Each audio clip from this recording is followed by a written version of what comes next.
I want to eat.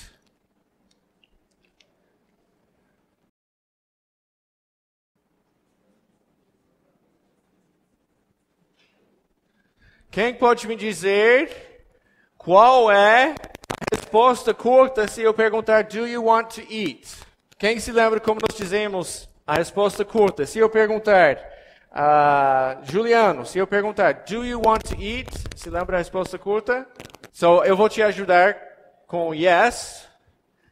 Quem se lembra? Nós repetimos o verbo principal ou o verbo auxiliar quando nós fazemos uma resposta curta? Levanta a mão, por favor. Thank you. O verbo auxiliar. Só para evitar cada vez. Okay? So, yes, I do. Everybody, yes, I do. Yes, I do. Okay? Não é yes, I want. Em português, nós repetimos o verbo principal. Em inglês, nós repetimos o verbo auxiliar. Isso é muito importante indo para frente, quando nós chegamos no passado, essas coisas nós temos que lembrar. Vai ser o mesmo verbo auxiliar. Ok? Por que isso é importante aqui?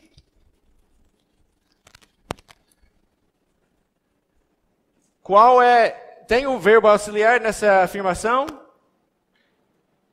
Tem? Não. Ok?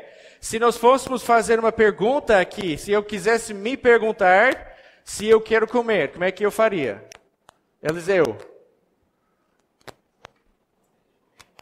E daí em inglês, como é que seria? Eu gostaria de comer? Ok, mas qual é o verbo principal que nós temos que identificar primeiro? O verbo principal é o verbo que nós conjugamos. Want. Want é fraco ou forte? Como nós sabemos? Se lembra? Como nós sabemos se o verbo é fraco ou forte?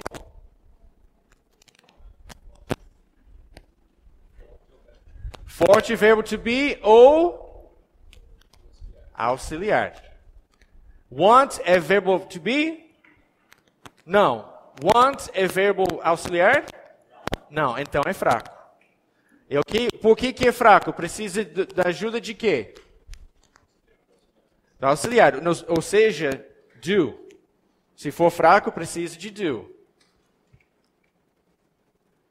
É alguma coisa... Cuidado que você não vai colocar o verbo to be em cada frase. Se não está aqui já, não vai pôr. Porque I am want é o quê? O que significa I am want? Hã? I am want é eu sou querer, ou eu sou quero. Não faz sentido. Então, não podemos pôr o verbo to be numa frase que não tem. Do I want to eat? Aquela coisa que você comeu faz um pouco de tempo, mas não sabe se quer comer. Do I want to eat? Okay? Então, sabemos que se fosse uma pergunta, nós colocaríamos do. Por que isso é importante? Porque quando alguém falar I want to eat e eu respondo eu também, o que eu falo? Very good. I do, daí nesse caso, também. To. Nós vamos ver, to tem nós temos 5 tos, 5 palavras com o som de to, e também é um desses. I do too. Qual foi o jeito no áudio que nós ouvimos? Para dizer eu também. Me too. O que nós reparamos na diferença entre essas duas frases com o sujeito? Qual é o sujeito nessas duas frases? Eu. O que significa aqui?